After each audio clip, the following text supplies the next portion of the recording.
அனைவருக்கும் வணக்கம். நான் உங்கள் அசோக் கந்தசாமி. இந்த வீடியோவில் நம்ம என்ன பார்க்க போறோம்னு பார்த்தீங்கன்னா, எல்லாருமே எதிர்பார்த்துக்கிட்டு இருக்கிறது தான் அந்த குரு பெயர்ச்சி 2024. ஸோ ஆல்ரெடி நம்ம 4 ராசிக்கு போட்டிருந்தோம். நிறைய ரெஸ்பான்ஸ் கொடுத்துருந்தீங்க. நடந்தது அப்படியே இருக்குன்னு சொல்லியிருந்தீங்க. ஸோ நம்ம என்னன்னா ஒரு வீடியோ கொடுத்தோம்னா அவ்வளோ தூரம் துல்லியமா எவ்வளோ தூரம் எக்ஸாக்டா உங்களுக்கு இருக்கணும், எந்த அளவுக்கு நீங்க வந்து அடுத்த கட்டத்துக்கு போய்க்கணும் அப்படிங்கிறதுக்காக எல்லாத்தையும் பார்த்து பார்த்து நம்ம பண்ணிட்டு இருக்கோம். இன்னைக்கு வந்து பேலன்ஸ் இருக்கக்கூடிய அனைத்து ராசிகளுக்கும் நம்ம பார்ப்போம். ஸோ ஏன் சார் இந்த குரு பயிற்சிக்கு மட்டும் இவ்வளவு தூரம் வந்து ஒரு எக்ஸ்பெக்டேஷன், எல்லாத்துக்கும் முடிஞ்சு சந்தோஷம் எப்படிப்பா இருக்கு அப்படின்னு கொஞ்சம் ரிலாக்ஸேஷன், எப்படி வந்து ஒரு மூவி பாக்குறீங்க, ஒரு விஷயங்கள், ஒரு சீரியஸ் பாக்குறீங்க, இப்போ போனஸ் வர வேலைக்கு போறவங்களுக்கு ஒரு போனஸ் கிடைக்கும் போது ரிலாக்ஸேஷன் மாதிரி இந்த குரு பயிற்சி பார்க்கும் போதே அவ்வளவு சந்தோஷம். நமக்கு என்ன நடக்க போகுது, நல்லா இருக்குமா அப்படின்னு. ஏன்னா ஏகப்பட்ட பயிற்சி இருக்கு, சனி பயிற்சி இருக்கு, ராகு பயிற்சி, அதெல்லாம் பயத்தோட பார்க்க வேண்டியதா இருக்கு. நான் பார்த்து நிறைய பேர் பார்த்தாலே பயமா இருக்குதுப்பா நம்ம உள்ள போறது அப்படிங்கிற மாதிரிலாம் சொல்லியிருக்காங்க. ஏன்னா ராகுக்கு எது நல்லது செய்ய மாட்டாங்க. ராகு ஃபினான்ஸுக்கு ஓகே, அது சனி பயிற்சி ஏகப்பட்ட வேலைகளை பார்த்துட்டு போயிடுவாப்புல. அதனால இருக்கிறதுலயே நல்லது பண்ணக்கூடியவர் குரு பகவான். அதே மாதிரி பணத்திலேயே பெரிய பணம் குரு. ஸோ அப்பேற்பட்ட குரு பகவான் என்னென்ன பண்ண போறாரு, ஒவ்வொரு ராசிக்கும் ஒவ்வொன்று பண்ணுவாரு. ஃபர்ஸ்ட் என்ன பண்ணுவாரு, கல்யாணம் ஆகாதவங்களுக்கு கல்யாணம். ஸோ இது ஃபர்ஸ்ட். ரெண்டாவது வந்து என்னங்க, நோயிலிருந்து குணம் ஆகுமா ஆகாதா, இல்ல வந்து என்னன்னா இவருடைய வாழ்க்கையில் இருக்கக்கூடிய கடன் அடைப்பாரா. ஏகப்பட்ட பேர் இப்ப கடனுக்காக வெயிட் பண்றவங்க தாங்க அதிகம். ஒரு சைட்ல கடன் வந்து அடைக்க முடியாம இருக்கிறவங்க, இன்னொரு சைடு நான் பேங்க் லோனுக்காக வெயிட் பண்றேன், வெளியில வந்து அதிகமான வட்டி இருக்கு அப்படின்னு நினைக்கிறவங்க. மெயின் நிறைய போன் கால் எனக்கு வந்து பிரசனம் மூலியமா வர்றது எல்லாமே பூர்வீக சொத்து கிடைக்குமா, பூர்வீக சொத்து பிரச்சனைகள் இருக்கு, பூர்வீகத்துல நான் இருக்கலாமா, ரெண்டாவது வந்து நான் வெளிநாடு போறதுக்கான வாய்ப்பு இருக்கா, வெளிநாட்டு பணம் வருமா, கவர்மெண்ட் ஜாப்ல இருக்கிறவங்களுக்கு ப்ரொமோஷன் கிடைக்குமா, அரசியல்ல அவங்களுக்கு இன்னைக்கு வெற்றி கிடைக்குமா, இனி வரக்கூடிய இதுல. இந்த மாதிரி ஒவ்வொரு இடத்துலயும் ஒரு சிலர் என்ன சார் கார் வாங்கணும் சார், எனக்கு இப்ப குரு பயிற்சி எனக்கு எப்படி சார் இருக்கு, இந்த பயிற்சியாவது கார் வாங்குவோனா ரொம்ப ஆசையா இருக்கு. ஒரு சிலர் பைக் வாங்குவோனா, ஒரு சிலர் வந்து என்னன்னா சார் நான் ரொம்ப நாளா வந்து ஃபாரின் போகணும்னு இருக்கேன், எனக்கு அங்க போய் படிக்கணும்னு இருக்க, படிப்பு மேல் படிப்பு படிக்க முடியுமா அப்படிங்கிறது அனைத்தும் இந்த குரு பயிற்சியில ஒவ்வொரு ராசிக்கு என்னென்ன இருக்குங்கிறத நம்ம கண்டிப்பாக பார்க்க போறோம். ஸோ முழுமையா பாருங்க. ஏன்னா ஆரம்பத்துல இருந்து நம்ம போன வருஷம் சொன்ன பலன்கள் எல்லாமே அவ்வளவு துல்லியமா அத்தனை பேர் கூப்பிட்டு சொல்லியிருந்தீங்க. அதனால ஸ்கிப் பண்ணாம முழுமையா பாருங்க. இப்ப நம்ம அடுத்து பார்க்கக்கூடிய ராசி வந்து பாத்தீங்கன்னா சிம்ம ராசி. நார்மலாவே வந்து பாத்தீங்கன்னா தனக்குன்னு ஒரு அடையாளம், தனக்குன்னு ஒரு பொறுப்பு, தனக்குன்னு ஒரு சின்னம் வேணும்னு இருக்கக்கூடிய ஒரு ராசி தான் சிம்ம ராசி. ஸோ கடந்த வருடம் 9ல் குரு, ஒரு நல்ல ஒரு விஷயங்கள் வந்திருந்தாலும் நம்ம 2ல் கேது இருந்ததுனால ஒரு நிறைய நம்ம பேசி பிரச்சனையானது, வழக்கு, கோர்ட்டு கேஸு, ரெண்டாவது வந்து அடிதடி, இந்த மாதிரி பிரச்சனைகள், இன்கம்ல தடைபடுறது, டீப்ரமோட் ஆகிறது, வேலையில நஷ்டம், இந்த மாதிரி ஏகப்பட்ட விஷயங்கள் நம்ம சொன்னாலும் இந்த வரக்கூடிய குரு பயிற்சி எப்படி இருக்கு அப்படிங்கிறத வந்து நம்ம பார்க்கலாம். ஃபர்ஸ்ட் ஆஃப் ஆல் வந்து பார்த்துட்டீங்கன்னா 10ல் குரு, ரிஷபத்துக்கு வந்து குரு வரதுனால 10ல் குரு. வேலையில முன்னேற்றம், வேலையில வந்து பாத்தீங்கன்னா தொழில் பண்றவங்களா அடுத்த லெவலுக்கு போவீங்க, உங்களுக்கு பேரும் புகழும் கிடைக்கும், உங்களோட லக்னாதிபதி மறையாவிட்டால். ஃபர்ஸ்ட் ஓகே சார் நான் வந்து ஜாபுக்கு போயிட்டு இருக்கேன், எனக்கு ப்ரொமோஷன் கிடைக்குமா, 100% கிடைக்கும் சார். நான் வந்து ஒரு ப்ராஜெக்ட் பண்ணிட்டு இருக்கேன், சக்சஸ் ஆகுமானா சக்சஸ் ஆகும் சார். நான் வந்து ஒரு சினிமால இருக்கேன், ஒரு இண்டஸ்ட்ரியில இருக்கேன், ஒரு ஆர்டிஸ்டா இருக்கேன், இல்ல வந்து சர்வீஸ் ஓரியன்டட் பிசினஸ்ல இருக்க, எந்த பிசினஸ் எந்த ஜாபா இருந்தாலும் அடுத்த ஒரு வருடம் பொற்காலம் என்று சொல்லலாம் சிம்ம ராசி, சிம்ம லக்னக்காரர்களுக்கு. ஸோ மெயினா இந்த அரசியல் தான் வந்து நிறைய பேர் கேட்பீங்க, இந்த சிம்மத்துல இருக்கக்கூடியவங்க இல்ல சிம்மம் தொடர்புல.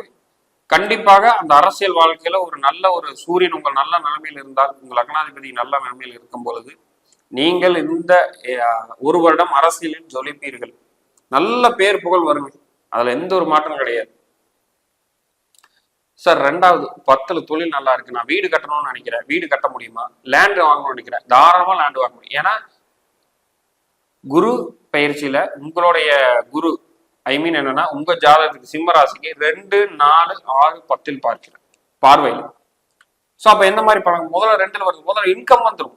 அப்போ முதலே நான் சொல்லிட்டேன் 10ல் வந்து என்னன்னா ஜாப் ப்ரொமோஷன், தொழில் நல்லா போனாலும் இன்கம் வரும். 2லையும் பாக்குறேன், அப்ப இன்கம் வருதுங்கிறது அதுல ஒரு 100% கன்ஃபார்ம். இப்ப என்னன்னா கேது இருக்கிறங்காட்டி என்னன்னா ஒரு 10 லட்சம் வர வேண்டிய இடத்துல ஒரு 4 லட்சம் வரும்.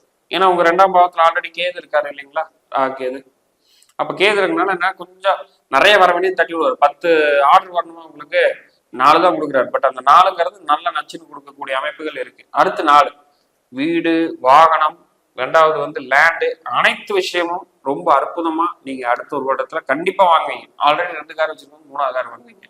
கார் வாங்கணும்னு நினைக்கிறவர்கள் கண்டிப்பாக கார் வாங்குவீங்க. சார் அப்ப நான் லேண்ட் வச்சிருக்கேன், அதை விரயம் பண்ண முடியுமா அப்படின்னா நல்ல விலைக்கு கண்டிப்பாக நீங்க கொடுக்க முடியும். அதுல எந்த ஒரு ஆட்சேபனும் கிடையாது. சார் இப்போ வந்து எனக்கு கொஞ்சம் நல்ல இன்கம் வருது, நான் வந்து கடன் வாங்கி வீடு வாங்க முடியுமா அப்படின்னா 100% 6 பேர் இருக்கு. உங்களுக்கு லோன் கண்டிப்பாக கிடைக்கும். வெளிநாடு போடுவதற்கான லோன் கண்டிப்பாக கிடைக்கும். ஒரே இடத்துல நம்ம என்ன வந்து நீங்க ஜாக்கிரதையா இருக்கணும். சிம்மன் வந்து பாத்தீங்கன்னா வாயில, சொற்கள்ல, கொடுக்கக்கூடிய வாக்குறுதியில ரொம்ப ரொம்ப ஜாக்கிரதையா இருக்கும். இந்த டைம்ல வந்து ஏதாவது எப்பவுமே நான் அவனை அப்படித்தான்ப்பா கூப்பிடுவேன், இந்த டைம் கூப்பிட்டேன் திடீர்னு சண்டை போட்டுக்கிட்டான், எப்பவுமே நான் அவனுக்கு அதை தான் வாட்ஸ்அப் பண்ணி விடுவேன், இந்த டைம் டென்ஷன் ஆகிட்டான், எப்பவுமே மனைவிட்டு சொல்றேன், இப்ப திடீர்னு சண்டை சச்சரவா வருது அப்படிங்கும் போது எல்லாமே அது கேதுவோடைய வேலைகள் தான். அதுல மட்டும் ஜாக்கிரதையா இருக்கணும். 2வது உடற்பயிற்சி ரொம்ப முக்கியமா இருக்கு. ஏன்னா இந்த இடத்துல இந்த அடுத்த ஒரு வருடம் கொஞ்சம் நல்லா இருக்கிற மாதிரி இருக்கும், அதுக்கடுத்த வருடம் கொஞ்சம் வேலையை காட்டிடும். அதனால எப்பொழுதுமே இந்த சிம்மத்துக்கு வந்து என்னன்னா உங்களுக்கு 6ஆம் பாவம் சனி வர்றதுனால அதிபதி, நீங்க மெயினா உடற்பயிற்சி ரெகுலராகவே எடுத்துக்கக்கூடிய ராசி அமைப்பு தான் சிம்மம். கரெக்டாக உங்க உடலை வச்சிருந்தீங்கனால வேற எந்த பெரிய பிரச்சனையும் எப்பவுமே வராது. ஓவராலா அடுத்து வரக்கூடிய ஆண்டுகள் நீங்க நினைச்சது பணம், புகழ், பேர், அந்தஸ்து அனைத்தும் கிடைக்கும்.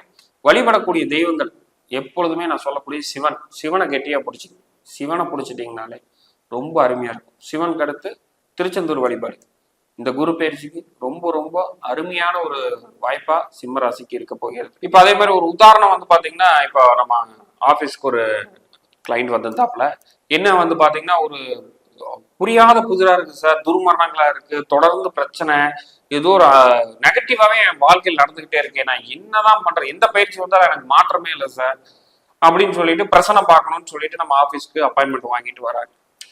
ஸோ அப்ப நம்ம வந்து என்னன்னா மெயின் வந்து என்னன்னா ஒரு லேண்ட் வாங்கி போட்டிருக்காரு, நிலம் வீடு கட்டலான்னு. கிட்டத்தட்ட 6-7 வருஷம் ஆயிடுச்சுங்க. கிட்டத்தட்ட அவரால் கட்டவே முடியல. அவரும் வந்து அங்க போறாரு, இங்க கையில பணம் வருது, அங்க கட்டலாம்னா வேற ஏதாவது செலவாயிடுது. வீடே என்னால கட்ட முடியாதா, என் வாழ்க்கையே இப்படியே போயிருமா, இல்லை யாரோ முன்னோர்கள் செஞ்ச பாவத்துக்கு நான் ஏன் கஷ்டப்படுறேன்னா அதுக்கு ஏதாவது பரிகாரம் இருக்கா, ஏதாவது பாக்குறதுக்கு தான் பிரசனம் பார்க்கணும்னு அப்பாயின்மெண்ட் எடுத்து வராது. நம்ம பிரசனம் போட்டோன்னே தெளிவா சொல்லிச்சுங்க, நீங்க இருக்கிற இடம் வாஸ்து கோளாறு, வாஸ்து பிரச்சனை, வடக்கும் கிழக்கும் மூடப்பட்டிருந்து அந்த இடத்துல வந்து பாத்தீங்கன்னா ஒரு மனிதர்னால, ஒரு ஆண்மகனால, அவருக்கு வந்து பாத்தீங்கன்னா 2 பெண் குழந்தைகள். ஏன்னா வடகிழக்கு மூடப்பட்டு ஒரு ஒரு வீட்டில் ஆண் குழந்தை இருந்தால் ஆண் குழந்தை பாதிக்கப்பட்டு இருக்கும், அப்படி இல்லைன்னா ஆண் குழந்தை இருக்காது. நம்ம சொன்னோம் இந்த மாதிரி உடனே சார் வாஸ்து பிரச்சனை இருக்கு, அதை ரெடி செஞ்சா அடுத்த 1 மாசத்துலயே நீங்க வீடு கட்ட ஆரம்பிச்சிருவீங்க. முதல்ல அதை நீங்க ரெடி செய்யணும். சார் நான் இருக்கிறது வாடகை வீடு தான் சார். வாடகை வீட்டுக்கும் வாஸ்து உண்டு. நீங்க எந்த வீட்டில் குடியிருக்கிறீங்களோ அந்த வீட்டுக்கு வாஸ்து இருக்கு. அப்ப நம்ம என்ன சார் பண்றது? உடனடியாக வாஸ்து பார்த்து சரி செய்யணும் சார்னா, அவருக்கு இப்பொழுது வந்து பாத்தீங்கன்னா குரு, அவர் மேச ராசி, அவருடைய இதுல வந்து பாத்தீங்கன்னா குரு வந்து ராசியிலேயே இருக்கு, ஜென்ம ராசியில. ஸோ அவருக்கு ஒரு நல்ல டைம் கிடைச்சிருக்கு, அதை பார்த்து சரி செய்யணும். நம்ம அவரோட வீட்டுக்கு போறோம். அதே மாதிரி வந்து பாத்தீங்கன்னா ஈசானிய மூலையில படிக்கட்டு வச்சு மேலே ஏற்றிருக்காங்க, கிழக்கு மூடப்பட்டிருக்கு, கிழக்கு வாசல், புரியுதுங்களா? அதே மாதிரி வடக்குல வந்து பாத்தீங்கன்னா ஜன்னலே இல்லை, ஒரே ஒரு ஜன்னல் பூட்டியே இருக்கு. நம்ம சொன்னோம் கண்டிப்பா பண லாசம் இருக்கும் பிசினஸ்ல. வேலைக்கு போயிட்டு இருந்தேன் சார், வேலையிலேருந்து இருக்கிற வரைக்கும் அங்கே பிரச்சனை, அதுக்கப்புறம் பிஸ்னஸ் பண்ணேன், அதில் ஒரு சர்டைன் லேக்ஸ் லாஸு.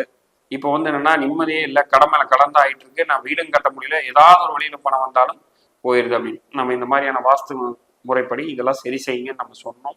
அதே மாதிரி சரி செஞ்ச அடுத்த 1 மாதத்தில் அவர் வீடு கட்ட துவங்கினார். அந்த வீடு கட்டுறதுக்கும் நம்ம வாஸ்து போட்டு கொடுத்தோம். நிறைய பேர் நினச்சிக்கிறீங்க புது வீடு கட்டும் போதுதான் வாஸ்து பார்க்கணும், அப்படிலாம் கிடையாது. நீங்க இருக்கிற வீட்டுக்கே வாஸ்து, சரியான வாஸ்து அமைப்புல இருக்கிறவர்களுக்கு ஒருவருக்கு பிரச்சனையே வராது.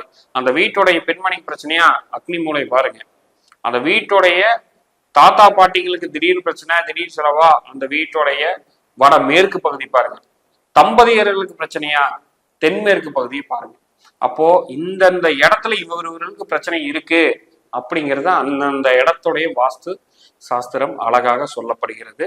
அதனால என்னன்னா நீங்க இருக்கிற வீட்டு பகுதி கரெக்டா பார்க்கணும். யாருக்காவது இந்த மாதிரி ஒரு திடீர் பிரச்சனை, என்ன தொடர்ந்து ஒரு துர்மரணங்கள், சங்கடங்கள் இந்த மாதிரி நடந்துகிட்டே இருக்குன்னா பிரசனம் ரொம்ப அழகாக சுட்டி காட்டும். ஸோ அதனால வந்து என்னன்னா உங்களுக்கு ஏதாவது ஒரு சந்தேகம் இருக்கு சார், நிறைய பேர் ஜாதகமே இல்லைங்கிறாங்க, என்ன பிரச்சனையும் தெரியாம இருக்கு, அப்போ நம்ம பிரசனத்துல துல்லியமா கண்டுபிடிச்சிடலாம். ஸோ இதெல்லாம் நிறைய பேர் என்ன பண்றீங்கன்னா ஒரு மெசேஜ் மட்டும் போடுறீங்க, சார் இந்த மாதிரி இது பார்க்கணும், இல்லை அது வேண்டாம். இப்போ வந்து வந்து என்னன்னா இதே மாதிரி நிறைய விஷயம் போயிட்டு இருக்கு, பிரச்சனை ஆயிட்டே இருக்கு அப்படின்னு நினைக்கிறவங்கள தாராளமாக நம்ம பிரசனம் மூலியமா துல்லியமா எடுக்க முடியும். சோழி பிரசனம் நம்ம பார்க்கணும்னா கண்டிப்பாக ஆஃபீஸ்க்கு நேராக வர மாதிரி தான் இருக்கும். ஸோ அதுதான் வந்து என்னன்னா உங்களுக்கு ஈஸியா இருக்கும். இல்லை எனக்கு ஆன்லைன்ல தான் பார்க்கணும், ஜாமக்கோல் பிரசனம் தாராளமாக அதுவும் அழகா சுட்டி காட்டும். அதனால என்னன்னா யாருக்காவது பார்க்கணும் அப்படின்னா கீழே இருக்கக்கூடிய அந்த நம்பர் ஏகே பிரசனம் அசோக் கந்தசாமின்னு இருக்கக்கூடிய இடத்துல அந்த நம்பருக்கு அப்பாயின்மெண்ட் வாங்கிட்டு நீங்க தாராளமாக நீங்க தொடர்பு கொண்டு உங்களுடைய பிரச்சனைகளை தீர்த்து கொள்ளலாம். ஸோ இந்த வீடியோ பகுப்பு ரொம்ப பிடிச்சிருக்குன்னு நினைக்கிறேன். மீண்டும் இன்னொரு வீடியோவில் சந்திப்போம். நன்றி, வணக்கம்.